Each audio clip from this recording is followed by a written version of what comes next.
This government meeting is brought to you by Eastworks and our local cable subscribers.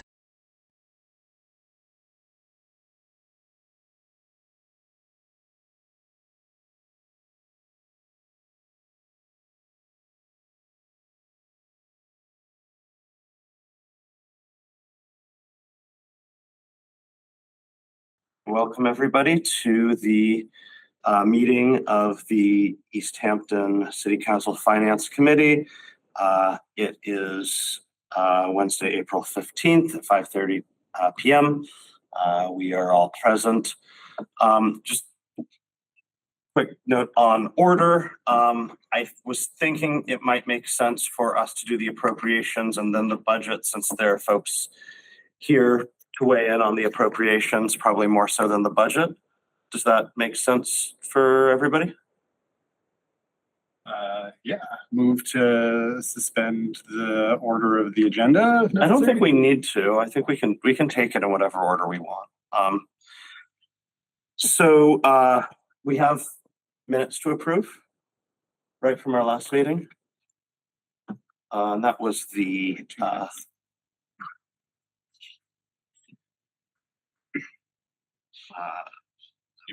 dates. April 8th meeting. The April 8th meeting. Yes, there we go. So I would entertain a motion to approve the minutes for the meeting April 8th. So moved. Second. Motion second. All in favor? Aye. Aye. Okay. Let's get into appropriations. These were going to be 14 and 15, but since you asked, we can do the CPA first. Whatever order works best for the committee. It is all the same, I think, to us. It's just a matter of who, but let's just do these and then the rest of them will, let's do the good feeling stuff first and then we'll take it from there. Awesome. I might want to end with that. Great. Okay. Hi, committee. You all know me, but I'm Amy Driscoll. I'm the CPA coordinator. So we have two third quarter supplemental appropriations that the CPA committee recommended unanimously. The first one is for $103,250 from the fund reserved for historic preservation to the library annex design project. So this is a really interesting project. As many of you know, the library annex is a building that was donated by Easthampton Savings Bank to the library, and they've been using as an event space ever since. I'm under the impression, and what they know as of now, is that they intend to move all the library, the primary library operations over to that annex building. In order to do so, it'll be a relatively complicated renovation. And this annex building is in and of itself a historic building. As deemed by our historic commission, they sent in a letter of support with the CPA application. It's also part of the Main Street Historic District. It's a contributing building to the Main Street Historic District. So they sought funds to work on design for their large multi-phase renovation. And the CPA committee recommends the funding of such, and they actually recommend the funding. What the original application was for, $94,250 plus an additional $9,000. And the reason for those additional $9,000 is for the applicant to essentially bring on a peer reviewing historic preservation consultant. So the concern here is that the folks in charge of the library renovation design are library folks, and they are concerned about the functionality of the library, but the CPA's focus here is about the building as a historic building and an important historic resource. So the independent historic preservation consultant will review the project designs throughout it for compliance with the Secretary of the Interior standards for historic rehabilitation. This is also the CPA committee ensuring that the funds are used in accordance with the mission of the CPA, that doesn't put us in danger of those funds being misused for non-historic purposes for the design. One other thing I'll note that's a little bit special about this project is the conversation about the old library located at 9 Park Street came up. If library operations move to the new property? What will happen to the old library location? And it was discussed that as a condition of a future funding agreement, which we expect the library will come back to the CPA for some support in later stages of construction, that a historic preservation restriction will need to be placed on the old building as a condition. So we included a note in here about that. There's not actually a condition mandating them to put the historic preservation restriction on the old building at this time, but it's flagging for everyone. It's getting everyone thinking about the fact that that historic preservation restriction is forthcoming. And those are a 2-year process that the city planning office will likely initiate soon. So it's getting that on everyone's radar. So that's the first project. Should I go through the second one? No, we can talk about this one. Great. So I just want to acknowledge that Councillor Schmidt has left the room because he works at the library. So so for anyone who's watching, he got up and left because of that reason. I just want to, as you're aware, we're having some challenging budget concerns, etc. Yes. Just for the public. Yes. Right? This is a large sum of money. Right. This is coming out of a special account that is not related to our general account, correct? Or general fund, correct? Yes, all CPA funded projects do not impact the general fund 1 cent. They are a completely separate set of funds. And these particular funds for this project are recommended to be funded out of the CPA's specific set aside for historic preservation.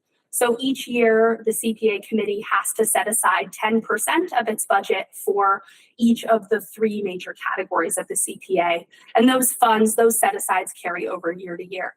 So not only are these funds not connected to the general fund in any way, these particular funds couldn't be used for any other purpose of the CPA other than historic preservation. And they couldn't be used by the city in any other way. They could not be used by the city in any other way. Yep, the city would be subject to legal action were they to use CPA funds for any other purpose.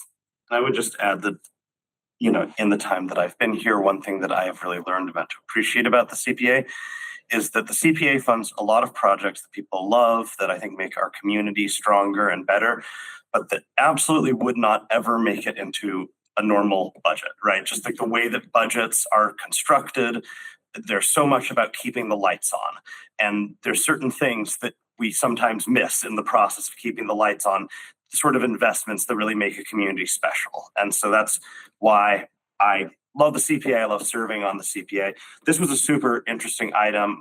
I think I didn't actually know that the cutoff for a building to qualify as historical was where it was. So I learned some interesting things there, and just the process of navigating all of this with the library, and the desire to make sure that the old building is preserved, and the desire to make sure that this is gone about in a certain way. I just thought really interesting, valuable conversation. I was happy to be part of it, and excited to move forward. Do you have any other questions, Councilor? What is the remaining balance of this particular Of the set aside? Yep.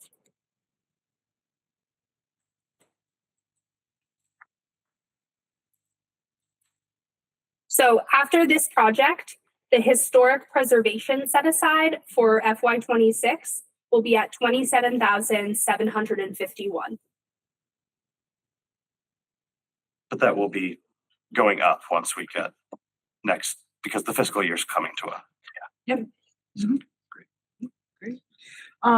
Just as a comment, I certainly appreciate all the work that you do for the CPA, and in particular, working with folks on the library. I think that's really a unique opportunity for the city to have that space right there, kind of on Main Street, and I think it is a testament to what the city is committed to, right? Education, libraries, and certainly access, right? Free access to information, knowledge, etc. So I very much appreciate all of your hard work that you put into working with the community and the members of the CPA here to make these things possible, and all the kind of behind the scenes work that you do. So you're very much appreciated. Thank you, Councilor.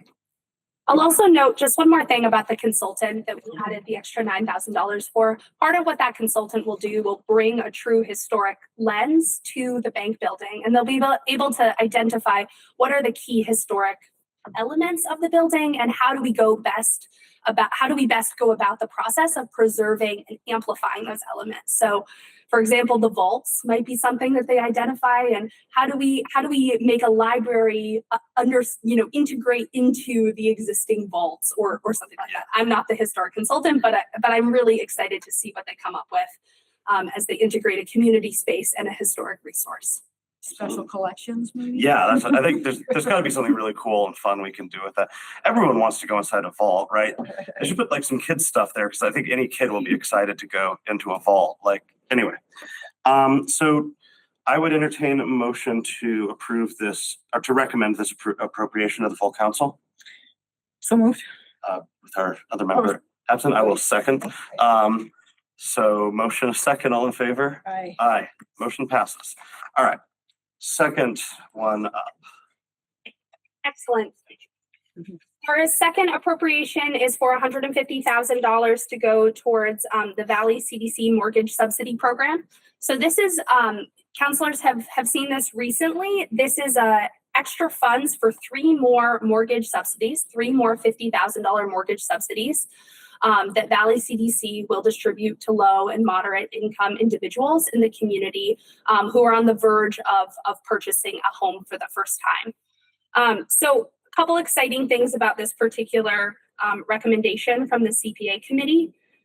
Valley CDC received funding a little over $200,000 from the CPA committee last fiscal year to administer this program that included 3 mortgage subsidies and then the admin funds as necessary to administer it. And given some shifts in the housing market and other factors, some other grants they were able to match it with, some housing rehab grants that the state had available and private donors had available, they were able to utilize those 3 $50,000 mortgage subsidies really rapidly. And they were able to do so without expending all of their admin dollars that they had set aside for it. So when they came forward with this application, they said, hey, we still have the admin and the education funding available from our last grant.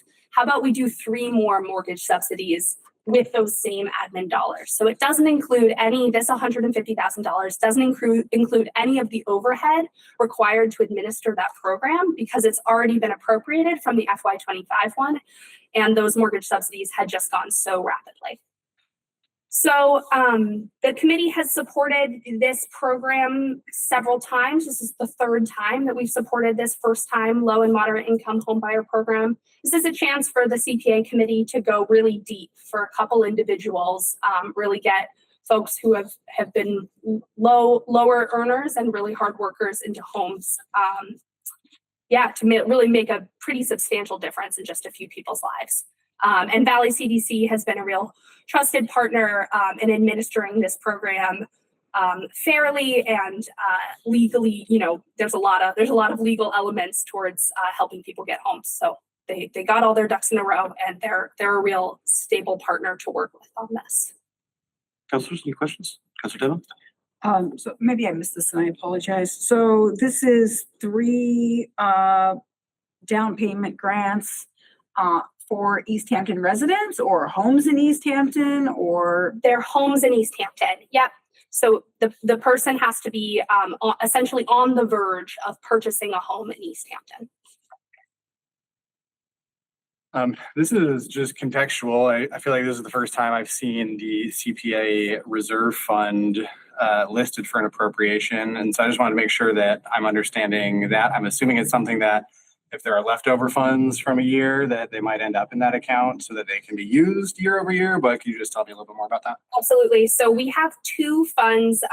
So we have our 3 set aside funds. The way our finances are broken down in CPA, we have our 3 set asides. We have our open space set aside, our affordable housing set aside, and our historic preservation set aside. And then we have our general undesignated fund. And then we have our reserve fund. The reserve and the undesignated are the same. They're the funds that can be used for any of the categories of CPA. The reserve is budgeted at the beginning of the year, and the undesignated are funds that spill over that we didn't budget for.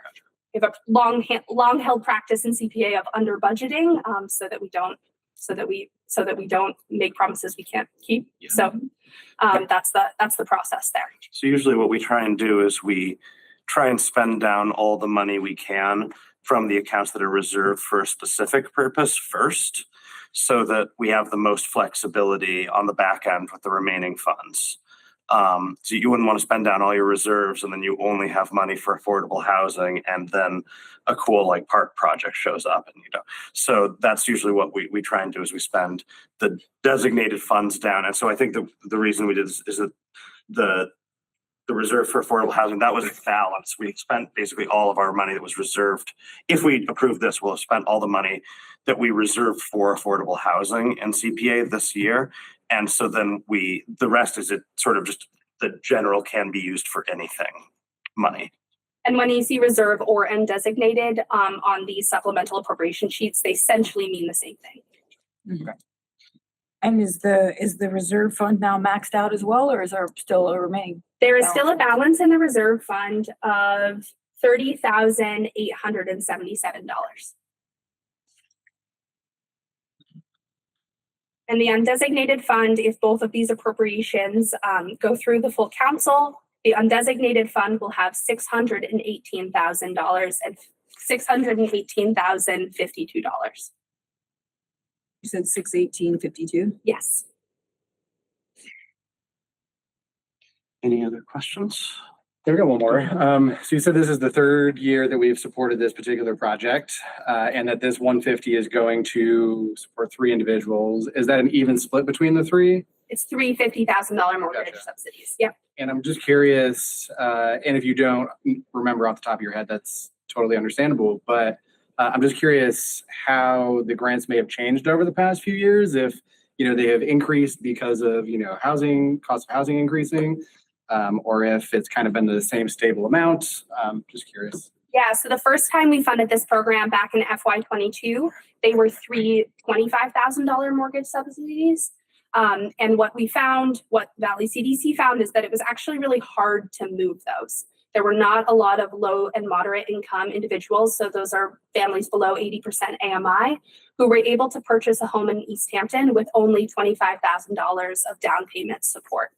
So they in FY25, when they came back with this new grant program, we actually closed out their FY22 program when they still had one of those $25,000 mortgage subsidies remaining. So those funds returned to the CPA committee, and essentially they returned to the undesignated pool, but they essentially went towards funding the $3 $50,000 grants of FY25.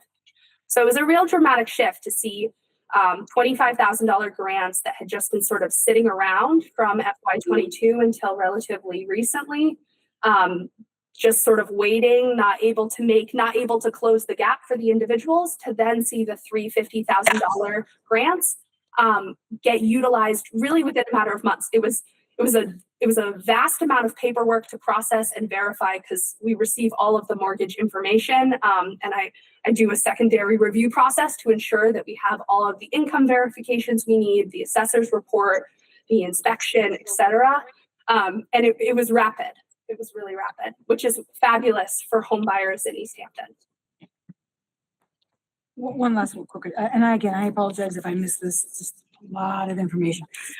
These aren't like matching grants or anything like that. It's just, is there a requirement for, or a financial expectation that if they're getting $50,000 that they contribute 10%, or? Yeah, so it's technically a loan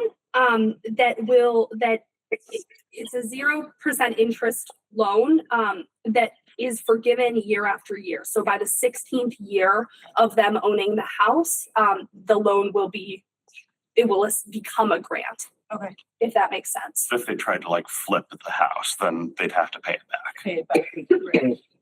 Okay. But there's not a matching, we're giving 50,000 and they have to give 10% or anything like that. I think the one expectation is that they complete various first-time home buyer education Classes. programs Yeah, within Okay. CDC, but I don't think that there's a financial. Okay. Yep, I just wanted to make sure that was still the same. I would entertain a motion to recommend this appropriation of the full council. So moved. Second. Motion is second. All in favor? Aye. Okay. Thank you very much, Thank you so counselors. much. Appreciate you. I guess at this point, let's just go down them in order. All right. So the next one we have up is, I think that almost all the rest of these are from free cash, but so the next one is a $48,000 appropriation from free cash to EMS overtime callbacks and funds for personnel paramedic stipends. Before we start this one, I have a little bit of a pedantic thing I just want to say. When we get these appropriation things and we need to read them in, when it just has the number of the account, it just when I'm doing 15 of these, it does get a little my eyes go a little cross. So that's just one thing. But yeah, Chief, do you want to? Yes. Good evening. So the first one again is the $48,000 one. So as we walk through this one, the $9,000 out of the EMS budget we're talking about right now is line item 5131 for overtime emergency pay. And the 5142 line item in the amount of $39,000 is for EMS incentives. So let's start with the EMS incentive one first for $39,000. Back last year when the city was finalizing their budget, the union was still in deliberations about their collective bargaining agreement, and that was not signed and ratified until the end of June, after the budget had already been finalized for the city. So the majority of these requests here tonight are reflective of that contract being finalized after the city budget was already set for this current fiscal year we're in. So when you look at that $39,000, the percentage change for the paramedics, that is the increase for all 37 members who are paramedics in the department based on that contractual change. Those are stipends for them being, Yes, because they got certified as a paramedic, they received the stipend. correct. Okay. Then the $9,000 one, that's the overtime emergency pay. So two things that drive that. Number one, again, based on contractual requirements, the city has a signed contract with the town of Westhampton. Mhm. Part of that agreement was anytime we go out there, the minute the ambulance is dispatched to go to Westhampton, they recall 2 people automatically to backfill the 2 people that left in the ambulance to go do that call. So part of this $9,000 is to cover that contractual requirement for the recalls going out to Westhampton. The other part to this, and I've explained this a few times now, but it's always good to remind people and certainly the public, is since the fall of 2021, we put in place a recall procedures for ambulances anytime they go out of our service area, which is any hospital excluding Holyoke and Coolidge Hospital. So we go to Bay State. Bay State Hospital is the second leading hospital that we transport patients to.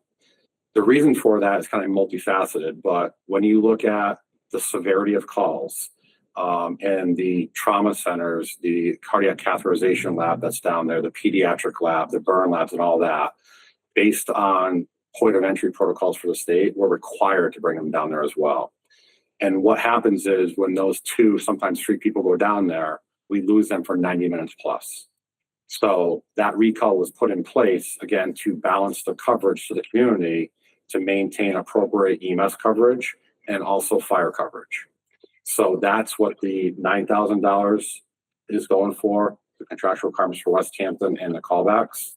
And that's what the $39,000 is going for. So I'll pause there. I'm happy to answer any questions. Thanks. Thank you, Chief. So I just want to try to understand the process a little bit. Please. Yeah. So a call comes in and the decision for the callback doesn't happen until they EMS arrives on scene. They're able to assess what the situation is and they make the determination then where they're going to go, or the number of people, paramedics or people on shift are out, and then it instigates, or I'm forgetting the word, but calls them back. I think I understand your question. So the two components I talked about, the West Hampton callbacks, we'll start with that one first. That one, based on the contractual requirements, that's automated in dispatch. Okay. So the minute they get toned out for response to West Hampton, they'll tone them out. And then within less than a minute, they'll recall 2 people immediately based on that agreement. The second part, I believe, to your question is when we go, for example, to Bay State, they get called to ABC address in Easthampton. They go there, they do the initial assessment, they stabilize, they do the initial treatment. They determine then on scene that they're going to Bay State. They let dispatch know, be advised A1's transporting to Bay State right now. That is when, once they're en route to Bay State, then they'll call back. They don't call back beforehand for any of those Bay State calls. So just so I can understand a little bit more. So it goes to West Hampton and the person there says, actually, I'm good. I don't feel like I need to go anywhere. And then you would return. But by then you have called somebody in. Yes. So what is that period of time then that they are, is there a minimum number that they are Yes. compensated for coming in, even though they might not fill that full amount of time? Yes. So based on the contract, they're paid a minimum of 4 hours. And I think the other part to your question is what's the determining factor as to when they can then leave? So that first ambulance goes to West Hampton. They get out there, they do their assessment, and the patient says, I'm fine now. I don't want to be transported. I'm going to sign a refusal. Okay. They sign the refusal. A1 comes back to Easthampton. If there's any other on-duty personnel that are unavailable out on other calls, those recall people will stay until the full complement of the on-duty shift is back in service to the city. That's another question. This is very interesting. So let's say hypothetically, they go back or we call someone in, they come back, the person signs a refusal, I'm good. They come back, everyone else is there. Person is then, I would assume, free to go, even though maybe they weren't there for the full 4 hours. Yes. Possibly, yeah. And then what if there's another situation that someone is called out, or you go back to West Hampton for another call, and there's a call that goes out? Would someone else then come back? It could Or is that the same person then that would still come back to fill those 4 hours? It could be a different person. It could be the same person. But if it's a different person, then both of them receive a minimum of the 4 hours. Yes. On that note, actually, yeah, go ahead. I mean, I kind of had a question that's kind of come out of that as well. Let's say that the same individual is called back again, that kind of triggers the 4 hours to start again. It does. It does. Okay. Yep. Got it. Do you have any other questions?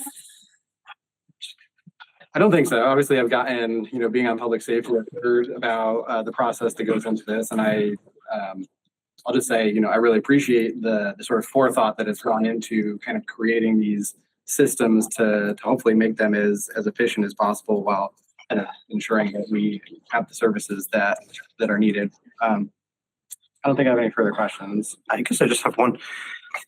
How many days a week would you say this happens? We go to West Hampton for about 130 to 140 calls a year. Okay. And Bay State? I can get you that number. I don't want to guess on that one. But so like half of days, if it was just West Hampton. Yeah, around 130, 140 calls a year. Okay. We were out there today. We went out there today. All right. And again, just so people have the full understanding as well. So this year, the contract with West Hampton, this past July, we billed them $40,000. So that's a retainer fee. And The reason for that retainer fee when that contract was signed was to cover the costs of that overtime. Mhm. And then when we transport these patients, that then allows us to bill the patient's insurance company for those services. Yes. Yeah, no, I appreciate that context. Mhm. Any other questions about this? That kind of addressed it. Okay. I would entertain a motion to recommend this appropriation to the full council. So moved. Motion a second, all in favor? Aye. Aye. Okay. The next one we have up is a $79,500 appropriation from free cash to a series of accounts, all of which I believe are, these are all fire things, right? Yeah. Mhm. For overtime, sick leave, vacation buyout, uniform line item, and for some compliance with accessibility around the public safety complex. Yes. Want me to walk through 'em? Yeah, sure. Absolutely. Sure. Actually, before you go, could I just say, if you're, I've been hearing a couple like just noises out of things. If anyone's not on mute who's watching remotely, if I could just ask you to please mute, that would be great. Thank you. So let's walk down through this one here. Again, is a request for $79,500 to close out the fire department FY26 budget. The first one is line item 5130, which is overtime pay for $7,500. That's to cover any shift overtime to keep them above the contractual requirement. The next one is line item 5153. That is sick leave buyback for one of our retirees in the amount of $33,000. Again, it's a contractual requirement. The next one is 5156. That is for unused vacation buyback in the amount of $27,500. That's based on state law under the Wage Act. The next one is 5181 for a uniform allowance in the amount of $4,000.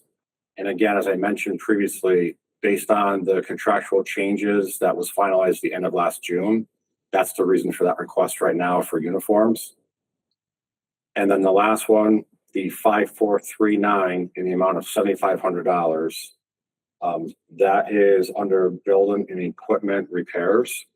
That is funded for the renovation to the front doors of the public safety complex to have the push button put in to bring it up to the current code for handicap accessibility.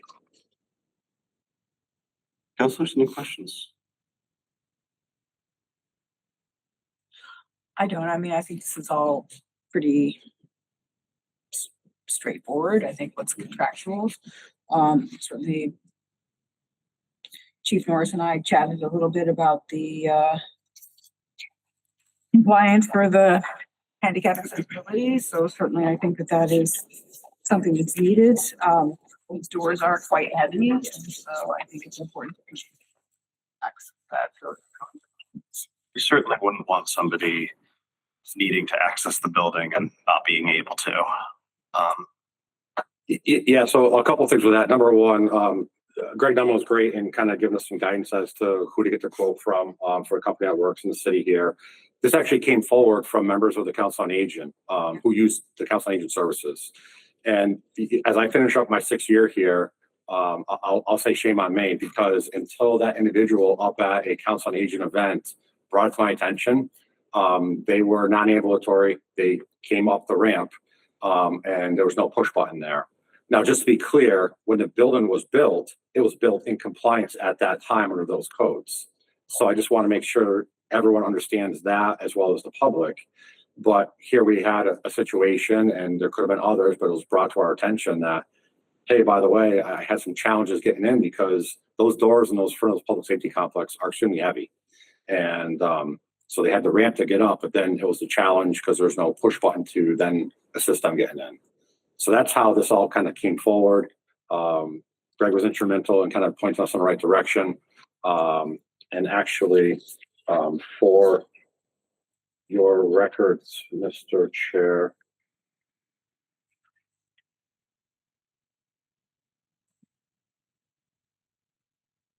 There's your quote right there. So the request is $7,500. What I just handed you is the actual quote that this request is based off of. That was from back in October. And again, typically when you get a quote, they're usually good for 30 to 60 days, depending on what the company is. Right. I did call them back and asked about this, and they said they are still going to honor that price point if this does move forward and is approved. So that's for your records as well. And when will this work be done? As soon once if this continues to move forward, as soon as practical, if it does continue to move forward. Yeah, perfect. And I think to kind of right now close out my comments, a couple things. In terms of these requests, we talked again about how this kind of started last July when we started developing this budget request. Mm-hmm. And again, over my ended up 6 years now, I think we've been very diligent in monitoring our budget to the point where even this year, back in the first week of January, when we did our projections looking out through the end of this year, the numbers that are before you are the exact same numbers that we projected that we sent to the mayor, the financial team, public safety, and the finance committee. So, you know, we try extremely hard to keep people in the loop and understand the current situation and financially where we're at, particularly when we knew that we had the budget going into this year that was going to need a supplemental. We just at the time didn't know what the amount was going to be. Mm-hmm. And we gave that update in January and continue to monitor it. And that's why we're here tonight for this first part of the reading. Yes. And then the last thing I just want people and the public to understand is that number would be about $40,000 higher. However, the retirement I mentioned for those buyouts, that happened on December 22nd. Mm-hmm.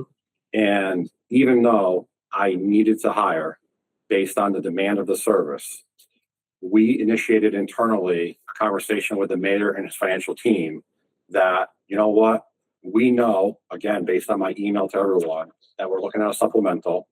Instead of filling that position, even though we need to, let's hold off. And instead of asking for $160,000, we held that half-year salary that was already budgeted. Mm-hmm. We held that half-year salary already budgeted and still have not filled that position. So in terms of whether it's controlling overtime, whether it's controlling callbacks, we have been very diligent with our internal controls. So yes. And I think you deserve a lot of credit for that. I remember when you were first hired that was one of the big pieces of feedback that the council gave, is that it was sometimes frustrating to get just enormous free cash requests from the fire department that often seemed to be related to things that were the same as the requests the year before. And you took that to heart. And I think that just in terms of getting the budgets, you know, projected well, I think we're in a really good place. And I also just want to say that as a member of this committee, I really did appreciate your email earlier this year. I feel like that's just having that context about what's going on within the departments and what's coming down the line. I mean, not this year. I don't know how much it mattered because we got our free cash and it's like immediately, but like in a different year where the timeline on these things were different, that could be really helpful in helping me to see things that come up in between when you send that email and when this request comes through, to understand like those things in their proper context. So I thought that was really, really helpful to me, and I really appreciated that. And the hope also from all department heads as we all move forward with the challenges is to continue to have the confidence in us. We are all very diligent in our budgets, and we monitor them weekly, and we're looking at them. And so, but I just wanted to, I know you guys were aware of that. I also wanted to make sure that the public's aware of what's also happening behind the scenes and the updates that everyone's getting and the projections that we continually do. And sometimes the internal procedures that we do that the public's not aware of to save money, that could have been a much higher request before your committee here tonight. Yeah, Sam, I just I appreciate all the thought that goes into the work that you do, right? Public safety in general, right? I think that it's complicated to balance all of those various kind of pieces of the budget, and certainly that which is contractual. So, I think a lot of the questions tonight are an opportunity for you to explain that to the public. So I appreciate you being very thorough in that. All right. With that said, I would entertain a motion to recommend this appropriation to the full council. So moved. Second. Motion is second. All in favor? Aye. Aye. Motion passes. I apologize, everyone. My whole respiratory thing is just not working. But I'm going to power through it. Next one up is a $500,000 appropriation from enterprise retained earnings to enterprise stabilization. Anyone care to comment on this? I think it's pretty obvious what the general idea of it is, but does anyone have any questions? Just have a quick question. So obviously we've been talking about the kind of budget challenges, et cetera. Can you just help public understand the enterprise retained earnings and enterprise stabilization account, just so what is the connection to the general fund or not, et cetera, just so we're clear. Sure. So enterprise retained earnings I'm Greg Nettleman, I'm Director of Public Works, but so enterprise retained earnings is entirely separate from the general fund. That is I guess you'd say, the profit that the enterprise, the water and sewer wastewater enterprise, generated in the prior fiscal year. I know some of the auditors, her wishes are to move this $500,000 appropriation to move money from enterprise retained earnings to an enterprise stabilization account, so it is accessible in the event that we need it for an emergency or some other unforeseen circumstance during the time period where retained earnings have not yet been certified from the prior fiscal year. So that appropriation is a recommendation of the city auditor. Okay. That makes enough sense to me. Any questions, anybody? Okay, I would entertain a motion to recommend this appropriation to the full council. So moved. Second. Second, all in favor? Aye. Aye. Okay, the next one we have is a $5,000 appropriation from free cash to be transferred to collector part-time, $5,000. This is to fund a new clerk position in the tax collector's office for the remainder of fiscal year 26. I'm not sure we have anyone to speak about this, but I did speak briefly to Lori about this a little while back. I think the idea about it is that when we're talking about our fiscal position, that for us to have money, we need to be efficient in the act of actually collecting that money, and that there was a thought that having an additional individual within that department would be a positive choice for the city's fiscal health. And with that in mind, they wanted to hire somebody to start prior to July 1st. And so what they were hoping we could do is use an appropriation to fund that position for the next 2.5 months, and then it would be included in the budget going forward. So that's my understanding of this item. I don't see anyone from the treasurer's office on the call. And do we believe that position will remain in the new budget, given our current circumstances and spending freezes and whatnot? Because I suppose in some part this hinges on the continued plan to have that position in place. Otherwise, it would make a ton of sense. My hope is that if the plan there had changed, that this would have been withdrawn. but I guess I don't know that for sure. And if there's questions that we can't answer, I'm not necessarily opposed, and this is true for other things. There's 15 of these total. So, we're going to run into potentially a few where there's questions that we have that are outstanding. I'm not opposed to moving some things forward without a recommendation and then following up and making sure that the relevant people know that they need to be present to answer those questions at the full council meeting, if that is the approach that that my colleagues feel we should take. I personally feel like if given that we had that conversation, my thought is that if the plans had changed, my hope is, but then again, things have been somewhat chaotic, so perhaps it is worth just having that conversation. So is that an approach that you would feel reasonable? Yeah, I'm happy to move this forward with that recommendation. Okay. I think I'd feel more comfortable with that. Okay, then I'd entertain a motion to move this forward without a recommendation. So moved. Second. Motion second, all in favor? Aye. Aye. Okay. This next one is a $29,907.49 appropriation from free cash to service.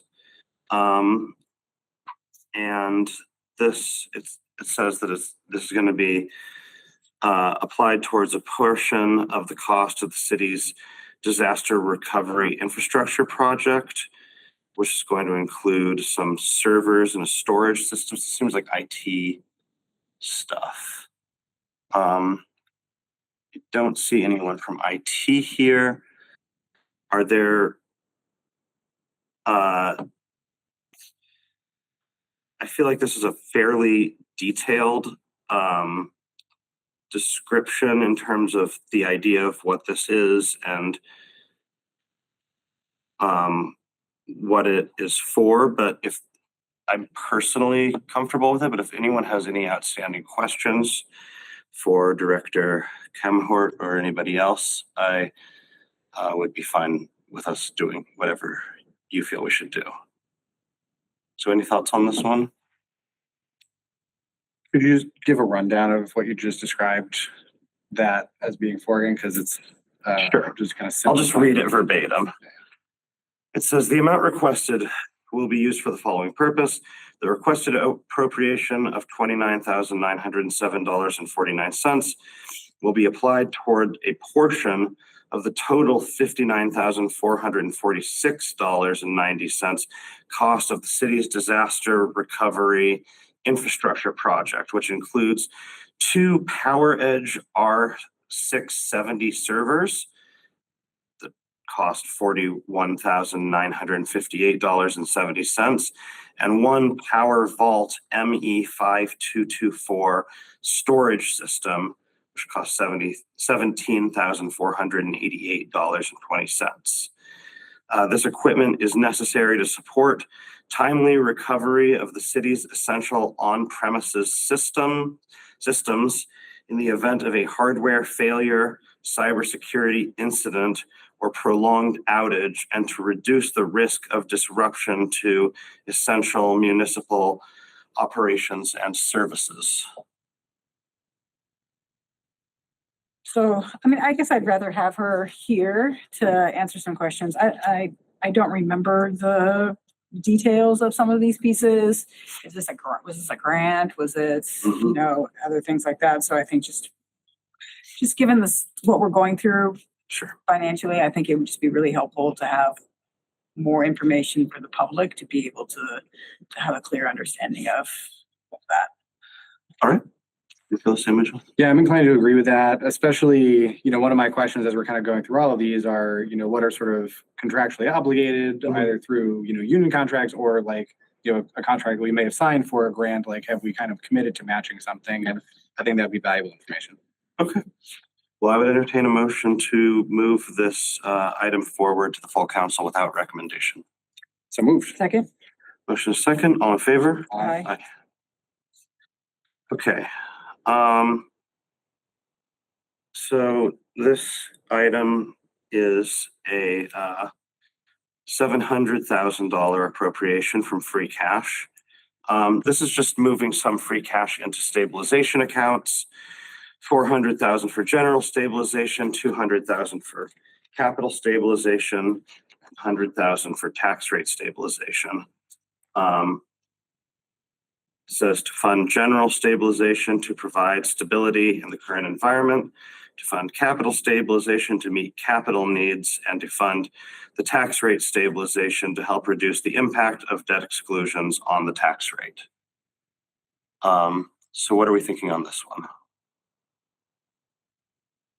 Happy to, you want to make a motion? I mean, Do we have any questions or anything we want to discuss? Yeah, I don't think I do. All of these that are sort of just, we're not spending the money, we're just sort of rearranging the money to help, prepare ourselves for future situations. Those feel a lot more straightforward and easy to tackle in the current situation. Okay.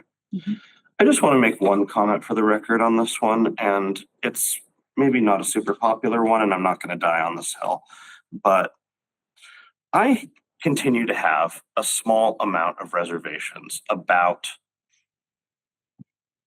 the way that we do the tax rate stabilization fund. I feel like every year we put some funds into that, but I feel like it's generally an amount of money that if you actually spread that out over the number of households in the city is like a relatively, like, I don't know that it's a deeply consequential amount of money.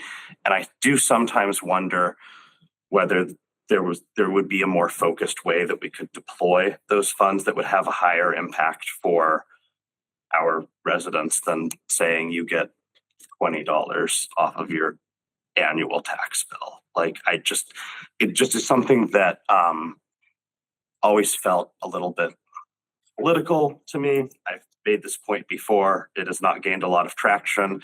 I've resigned myself to the reality of that situation. But since we are going through tough times, I just want to mention that is just going forward. I sort of do think that maybe maybe the city could evaluate whether or not that is in fact the most high impact way that we could be using those funds. But that makes sense. Could you just read off the number that was for that? $100,000. It was the smallest of them, and so it is what it is. And I do appreciate that anything helps when times are tough. I just sort of strategically, I sometimes wonder if that's the best way for us to be deploying our funds. But that being said,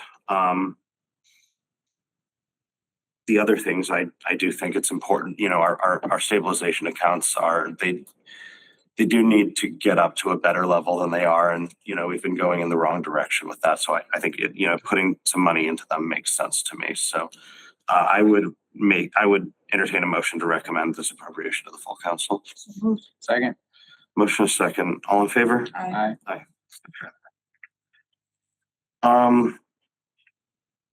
So this is kind of an interesting one. This is a $364,429.44 appropriation from Mount Tom Trailhead Park Development to capital stabilization. You usually see money coming from those funds to a project, but I think there's a couple times I think where we're looking at projects that we allocated funds to that those funds either not the whole balance was spent or the project ended up not being seen as fully viable or something else happened. And so it says that the requested funds will be used to return to the capital stabilization fund. These funds were originally allocated to they were originally allocated to demonstrate fund availability for a park grant. And I don't believe we got that park grant. So now I think the idea would be to return the funds back to capital stabilization, which makes sense to me. Do you have any questions on this one?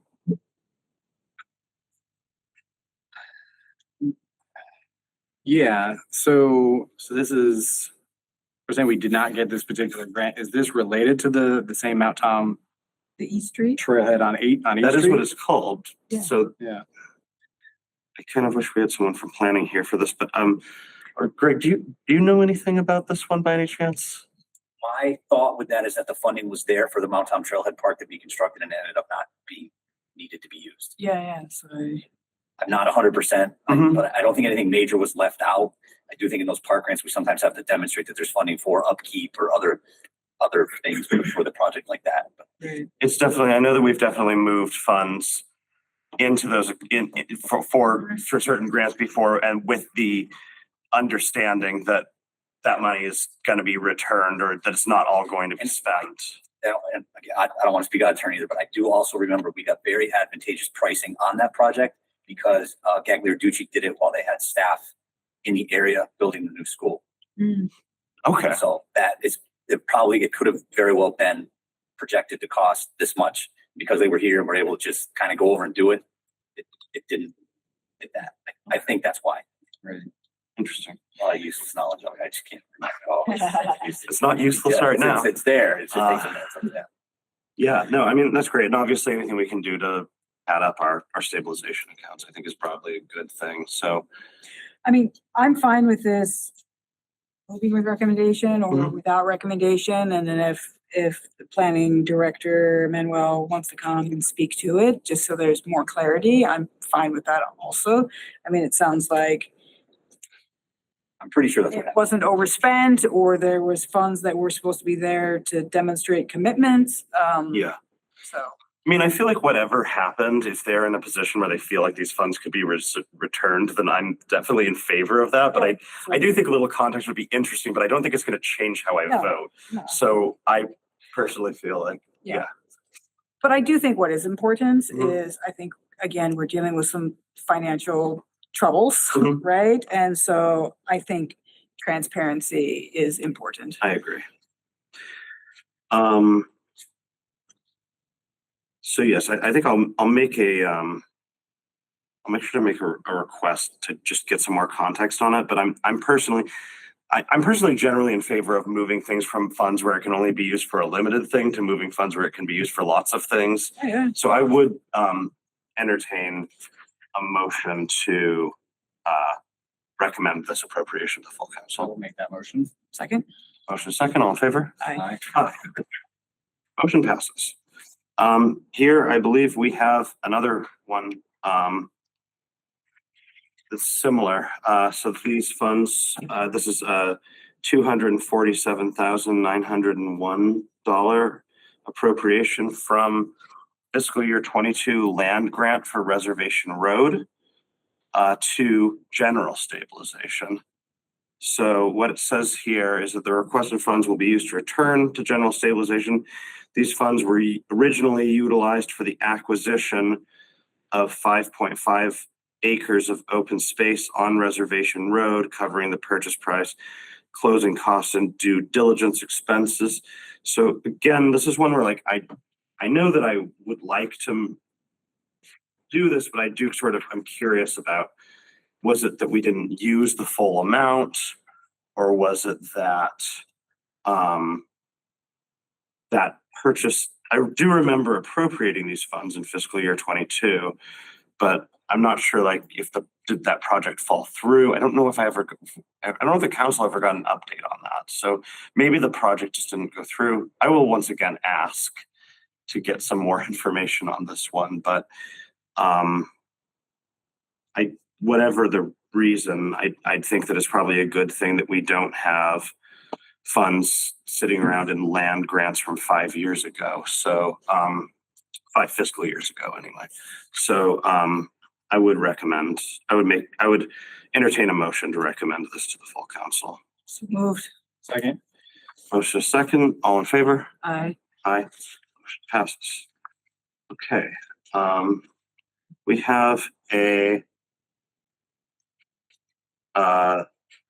have one from the police for $102,394.01.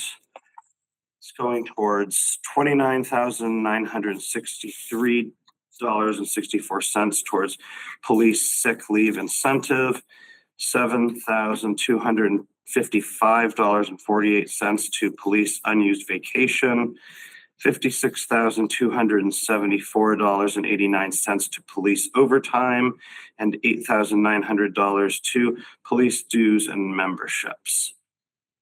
Chief? Sure. Thank you, Councilors. Chad Alexander, Chief of the Police Department. So I will start with the first two items, the sick leave incentive and the unused vacation. Those are both stemming from the retirement of Detective Rick Rogowski, who retired on October 2nd of 2025. His sick time accumulated and accrued vacation time that contractually he would have to be paid out for are those two numbers, the $29,963.64 and the $72,55.48. And those have been paid to him already. Next is the overtime.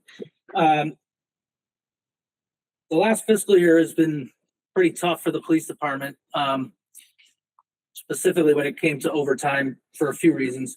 One major reason was we have 5 members that are in the National Guard. One of our members, Officer Ryan Karolidis, served our country and was deployed to South Africa. I have my dates here. It's July 1st, 2025, and he returned January 14th, 2026. He was actually gone for over a year, away from us and his family. But for this appropriations reason, that was a major contributor, as that needed to be filled with overtime on multiple shifts, as well as 2 other members that did extended deployments, both of approximately 60 days. And finally, we had Officer Jordan Dunham, who is currently in the police academy. She was hired on October 2nd to replace Detective Rogowski, but due to the police reform bill from about 5 years ago and post rules and regulations, she hasn't been able to start working with us. You have to hire her, train her, send her to the academy. Her academy graduation date is scheduled for May 7th of 2026, when she'll begin field training. So that, along with all the other military-related reasons, created quite a lot of overtime. All the while, we have been working at the bare minimum. I feel it's important to note that my officers have been working, like I just said, bare minimum shifts. We run really dangerously low shift minimums when people aren't available. We don't fill up overtime right away until they hit a certain number, which is 3 on the overnight and the day shift and 4 on the evening shift. Just looking at national averages, I won't go too deep, but the national average across the country for police officers is 2.4 per 1,000 residents. A city of our size, we should have 41 officers, and we have 30. And then also, just looking back, I went back to FY16, so 10 years ago. The overtime budget that year was $195,500. In the 10 years, personnel costs nearly doubled, and our overtime expenditure went down 28%, and we were allotted $150,000. So for all of those reasons is why we're requesting the amount that we're expected based on the average that we spent, and foreseen events coming up of why we'll need that additional money to get us through the end of the fiscal year. Do you want questions, or do you want me to just go through the last one, the reason? And Yeah, let's just go through all of it. All right. And then finally is dues and memberships. So when I was appointed and signed my contract, Mayor LaChapelle and I were both very interested and wanted equally to work on the accreditation process and have the Easthampton Police Department, for the first time in our history, be accredited through the Mass Police Accreditation Commission. It's a big undertaking. It's brought on a lot of extra work, a lot of extra man hours, but in the end, it'll put our department at or above all the standards that cover everything policing. And it's something we were both very interested in. Because the FY26 budget was already submitted and voted on, we weren't able to add in the costs. And we had discussed having to do this very thing and come back for a supplemental appropriation. The dues for the Mass Police Accreditation Commission yearly, the prorated cost for FY26, because we actually joined after the beginning of the fiscal year, was $2,950. And the average, the cost for PMAM, which is a capital management program, which you need. I sat down with Director Kamahart of the IT department, and we selected, it actually was the best cost, and we thought the best product, especially for a department our size. We entered a contract with PMAM, and that annual cost is $5,950. Both those weren't in the budget due to that reason. That it was after the budget had already been submitted. Okay. Anything else, or should we jump into questions? I have a couple. Sure. Yeah, so this is all stuff that has been spent and has been encumbered, and it's my full intention to vote on this. I just have a couple remarks I want to make. So first of all, on the overtime line, I just want to say that given everything that you just described, that feels like that, and given the sort of overtime numbers that I have seen in my time as a counselor, that seems like you did a pretty good job of controlling what seems like a really tough situation. So a lot of credit there. With the police dues and memberships, that all sounds reasonable to me. I think that since that was sort of a project that it wasn't in the budget, and that it was going to come up, I think that's sort of the kind of thing that going forward, I would love for the council to get a little bit of heads up about, because I might have had some questions about it or some feedback. So, I think that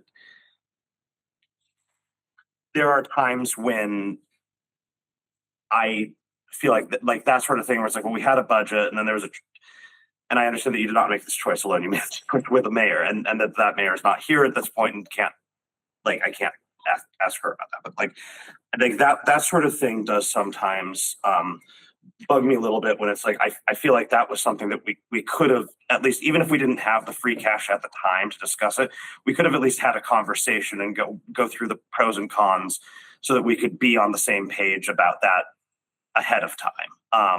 Sort of asking for permission versus forgiveness thing. It sounds like an interesting program. I'm sure my colleagues will have some questions about it, or maybe I will, but I just, that just in terms of the process of the whole thing, it seems like the rest of this is unavoidable, and you did your best with a really tough situation. But just going forward, things like that, I'd love to get a little bit of a heads up as that was going on. Understood. So that we don't end up with so that we at least know what's coming down. If these are things that are being discussed ahead of time, that there's something not in the budget that we want to do that might have some value to it, that to me would be useful. You're good. Councilors, any questions or comments? Yeah, that's the only comment I was gonna make as well. I think that I want to do my due diligence moving forward to make sure that we just are able to do a better job of kind of following what's happening in the city and being supportive of you all as needed, but certainly seeing those things a little bit ahead of time so that we have an opportunity to think about the impact of that on the budget. Other than that, I agree. Certainly, I know that just in conversation with actually both of you, I know that overtime has been something that's been asked of you to kind of figure out and manage and all of that. So I appreciate you doing your due diligence for taxpayers to make sure that that's taken care of. And I know that you're doing a lot with less. So certainly everyone in your department, both your departments, right? You're certainly appreciated for doing what you do for residents. Thank you. I'll echo those comments. I do have a couple of kind of clarifying questions. First, it sounded like, correct me if I'm wrong, but it sounded like the dues are at the kind of department level. Those are not kind of like individual dues to have, officers as a part of kind of an association. This is strictly for the department's dues to the state. Right. So the smaller number, the $3,220 is the annual fee that's due to the state. That's for the Easthampton Police Department. While I agree with, and looking back, learning lessons as a new chief totally makes sense. I just wanted to also put it out there that because the budget was already built, that is actually a IT, it's in their line item going forward. But because of budgets and with appropriations waiting for free cash is the reason I'm here on that. So going forward, the 5950 is not in our budget. It is in the IT budget. Thanks for the clarification there. And apologies if you described this even in perhaps a previous meeting, I just missed it. But I wonder if you could speak for us and for the public to some of the benefits of having Easthampton kind of accredited through the state, sort of outside of just kind of, the recognition of what it says about our service, but is there anything else kind of that comes out of that? So first and foremost, it's to not only prove, but to mandate that all our officers are being held to the highest standard. And like I said, across the whole gamut of policing, the biggest part of it is policies and procedures and making sure that all policies are in line or above and meet or exceed the standards that are set by the state. And it's everything from arriving on duty and what you have to do when you arrive on duty to your pursuit policy, if you have a pursuit policy, arrest procedures, and what our cells look like to make sure that they'll inspect our cells to be sure everything is safe and there's no suicide risks or anything like that. So it doesn't only hold our department to a higher standard, but it's really to protect everybody in our city to make sure that we're operating at our highest standards. And one last thing, and it seems like this is, I heard it's a sort of a requirement from the state as a part of the accreditation, but can you say again what the PMAM software sort of does for you folks? Yeah, so what it is, it's called a human capital management program. Essentially what it does is, as all of our policies are rolled out into the program, all our officers have a login. In there, any new policies that come out or any existing policies, if we have to go in and make any changes because of new state law, case law created, those updates are made. And now previously what we would do is we have a policy, could be a 20-page document on use of force. And if Boston decides to change a couple sentences, our former deputy chief, going back forever, make a photocopy, post it. You're responsible to look through, read the whole policy all over again, and know what it is. What this program does is every policy is warehoused there. So even officers on the street, if they have a question about a certain procedure, or if a resident has a question, they can quickly look it up. We have it right on our phone. And then every policy, it highlights simply what has been updated. Aside from that, it tracks all of our certifications. So officers can go in everything from our mass firearms licenses, our driver's licenses, to everything also police related for all of our different certifications. Some officers are certified in 20, 30, even 40 different items across their what they need to be responsible of.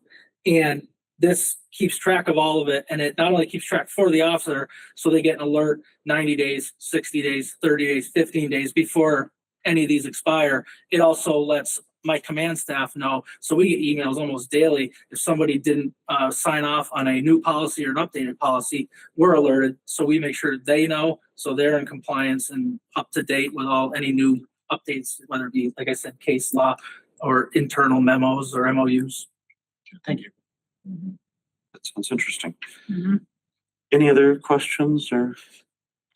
I need that system. Yeah, I could use something like that. I would entertain a motion to recommend this appropriation to the full council. So moved. Second. Motion second, all in favor? Aye. Aye. Motion passes. Thank you. Okay, the next one we have up is $200,000 supplemental appropriation from enterprise retained earnings to FY26 water meters.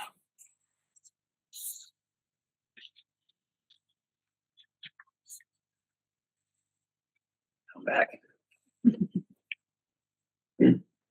So I'm Greg Nuttleman, the Director of Public Works. So what we're encountering, back in the early 2000s, the city began converting to radio style touchless water meter reading technology. Mm-hmm.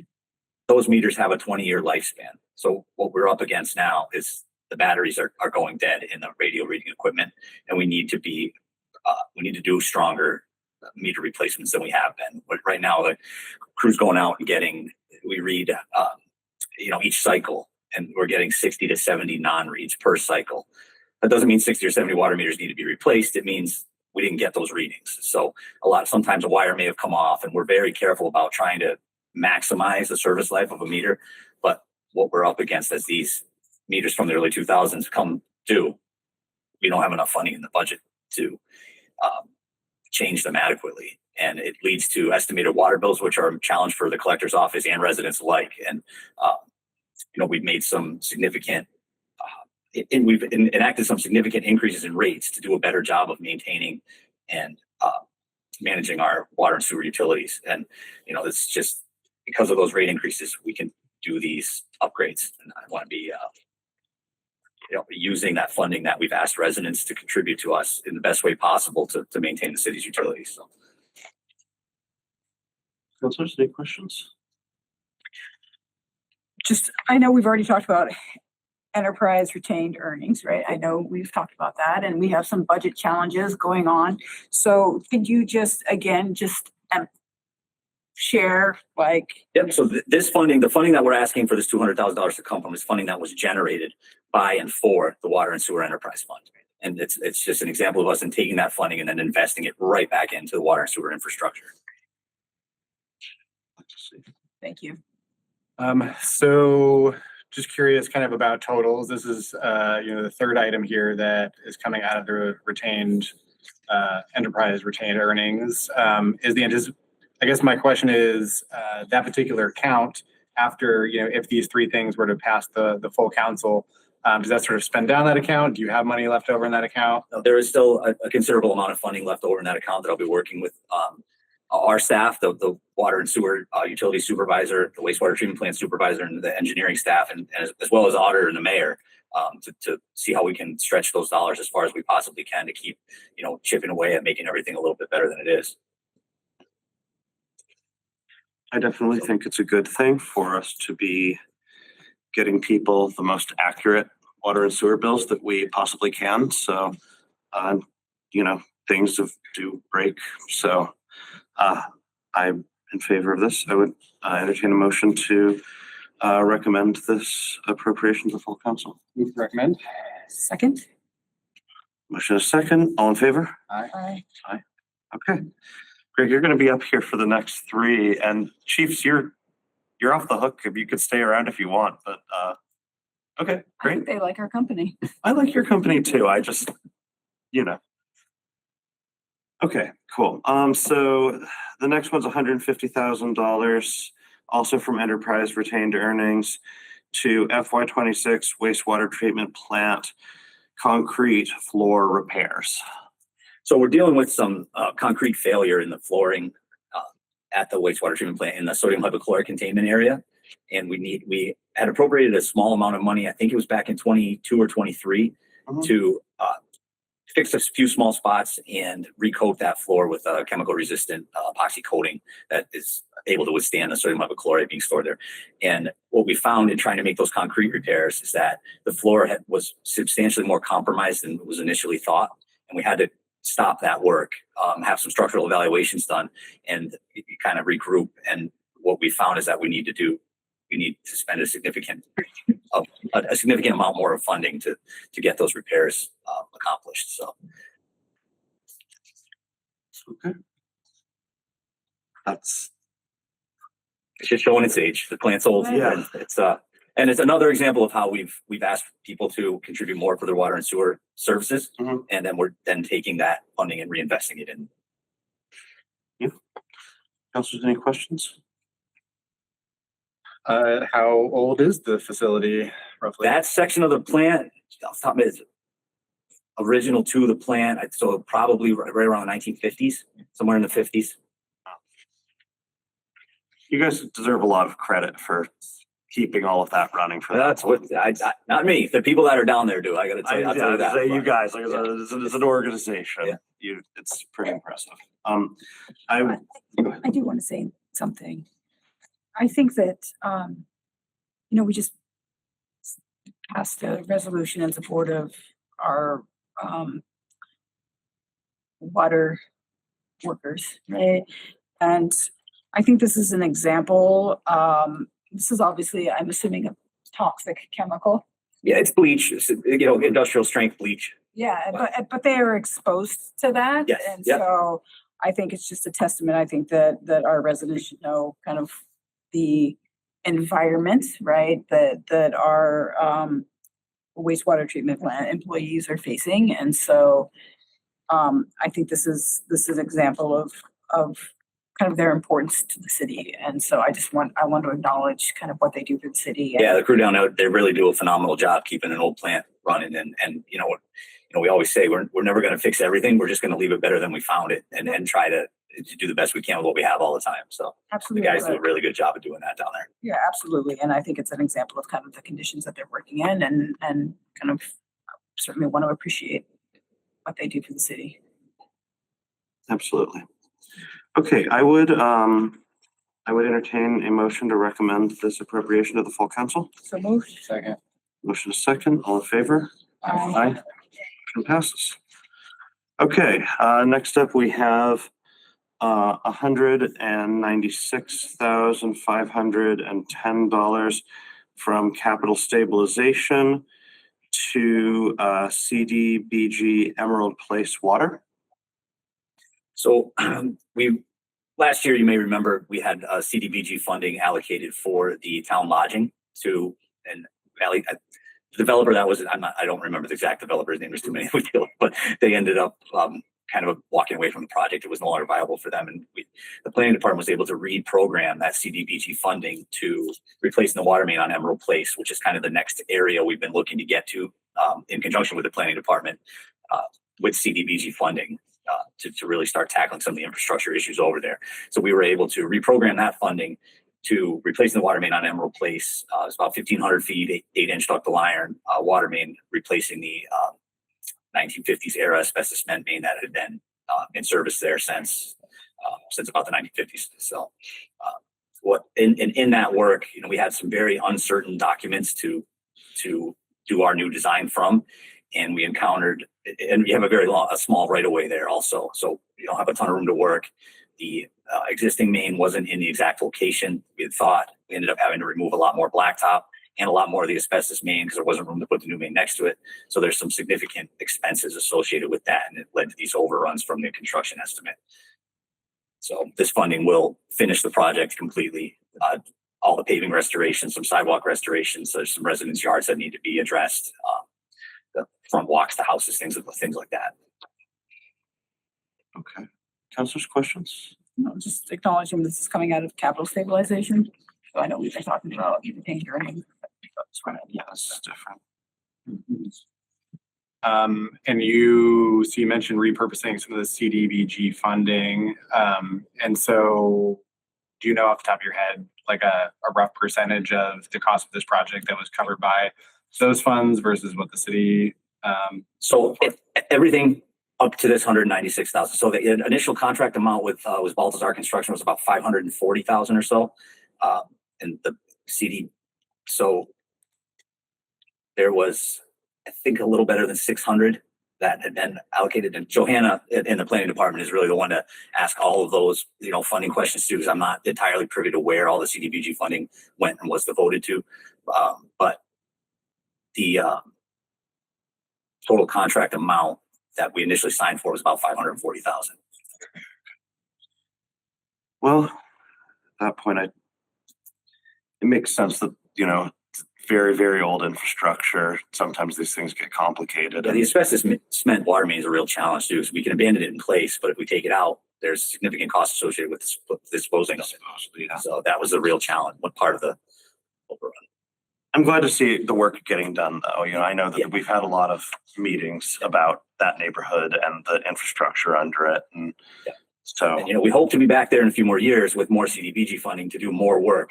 And some of this may get redone at that point. I just can't guarantee that that's going to happen. And I don't want to leave the neighborhood that wouldn't be a good look. Yeah. So I want to leave it better than we found it, There you go. I would entertain a motion to recommend this appropriation to the full council. So moved. Second. Motion is second. All in favor? Aye. Aye. Okay. finally, there's $168,100 from enterprise retained earnings to FY26 Maple Street water and sewer replacement. So I think everybody knows Maple Street's probably one of the worst streets and arguably one of the worst streets in the city to drive, right? And we know we need to replace, before we can just go and resurface the street, we know we need to replace the water and sewer utilities under the road there.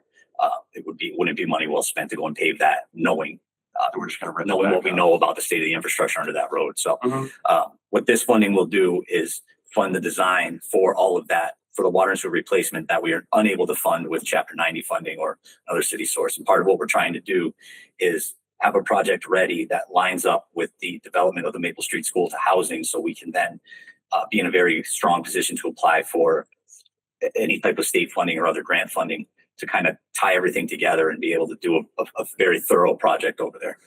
Okay. That's great. That's been really successful for us, as you, I'm sure, for the benefit of the public. That's been a really successful strategy in the past when we have new housing development, is to, work with the state and say, hey, we've got this stuff, so we should do these other things. And that's unlocked a lot of money that we not had access to in the past. That's allowed us to, do a lot of these upgrades in times when money was tight. So, Vivian, as the Precinct 3 councillor, I certainly am excited about seeing any of that infrastructure getting upgraded. Yeah, just a comment, really. I think this is a really great example of kind of the beginning stages of a project. I think residents often come in midstream, kind of mid-project, and we're like, when did this start? Or It takes a long time. it takes a very long long time, time, yeah. right? And I think that this is just a great example of our DPW, right, staff, director, thinking about these projects long-term, right? And this is just really just the beginning stage of like, okay, this may not happen for several years, but we've got everything kind of set up and ready to go. And again, I think this is an example of, enterprise retained earnings, right? This is going towards projects that residents have put money towards already. Yeah, I mean, in time, it will support the road being redone. In a perfect world, all the sidewalks, which we and all the drainage being redone. Really, the entirety of Maple Street from Adams to Franklin, and then some of what we're funding here is some early investigative work on Franklin Street, so we can get a better idea of what we need to do there when we can eventually afford to make some improvements on Franklin as well. Good. Fantastic. I would entertain a motion to recommend this appropriation to the full council. So move. Second? Motion is second. All in favor? Aye. Okay, that's all of our appropriations. Thank you, everybody. Appreciate your being here. The next thing that I want to talk about is the city council budget. And Yeah, I'd actually like to talk about this. This was put together a few months ago, right? Before things kind of took a turn with the budget. And initially when I received this, I understood that there was going to be there were some concerns about the budget, or certainly the future budget. Not necessarily this year, but next year. And so given the fact that at that time, departments were considering having to make cuts, I did not at that time add to the education and training line item.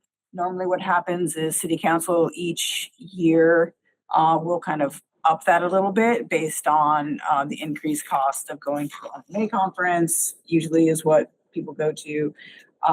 And so I didn't address that. But I do actually, given what is going on right now, I want to zero out the education and training budget. I think that as city councilors or as city council, we should make our contribution back to the community in terms of what we're able to give back to kind of the current situation. City council advertising, we still have to advertise, so I'm not quite sure how to navigate that. I mean, that there's funding that's still going to have to go to that. And additionally, in terms of legal expenses, I haven't changed that either. I think that's just a I think that's just shared power, right?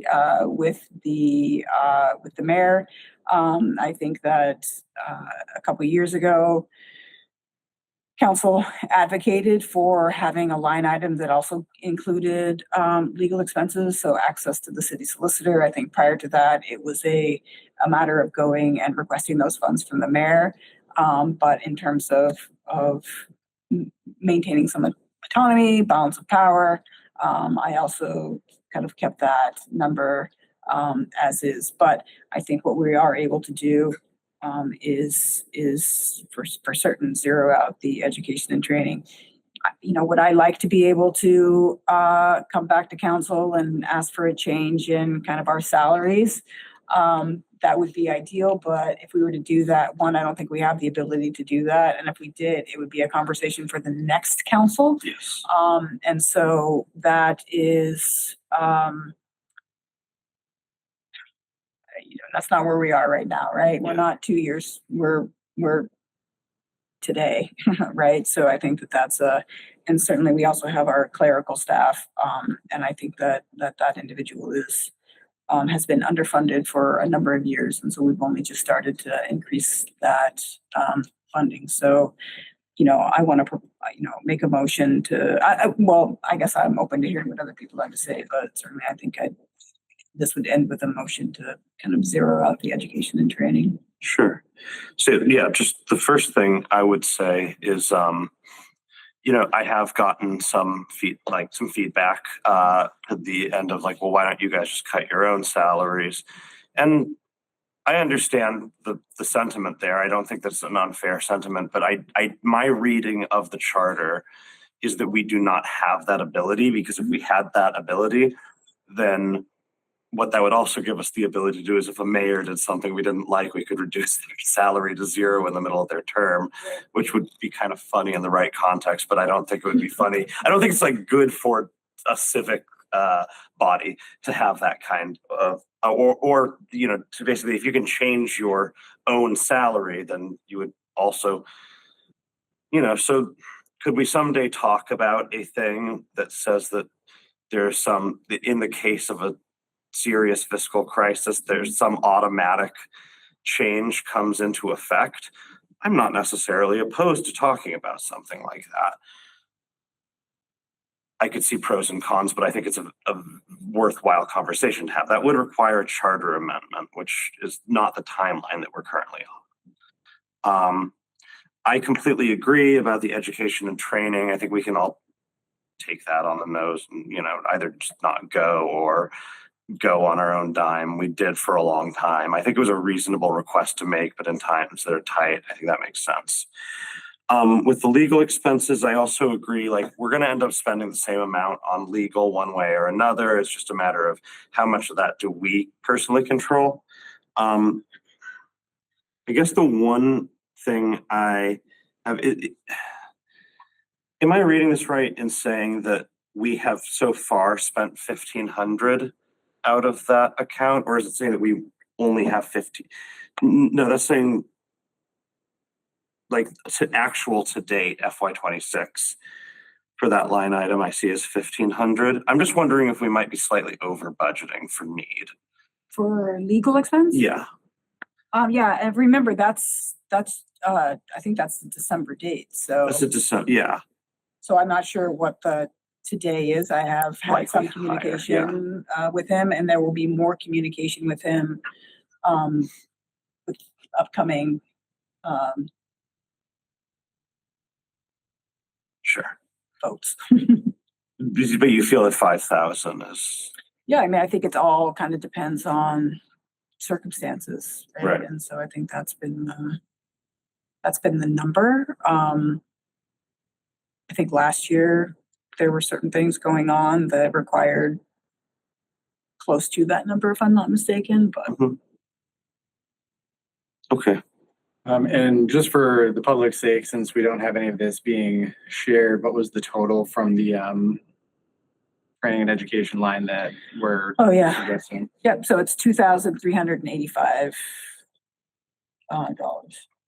And then you know, that is an increase from last year, which was 1,060. But again, I think there were an increase in conference fees. And so I think that was why that had kind of increased. Right. For 9 people, right? That's for 9 Yeah. people. Okay.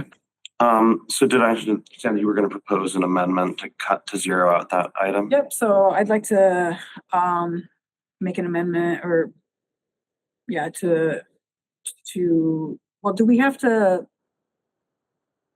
approve the budget and then make the amendment or?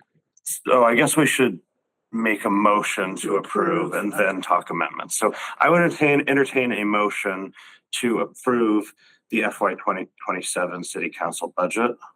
So moved. Second.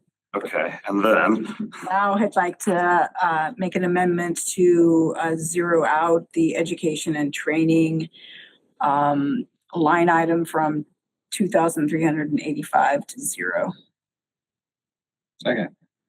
Second. we got a motion, a second on the amendment. All in favor? Aye. Aye. Okay, any further amendments that we're proposing at this time?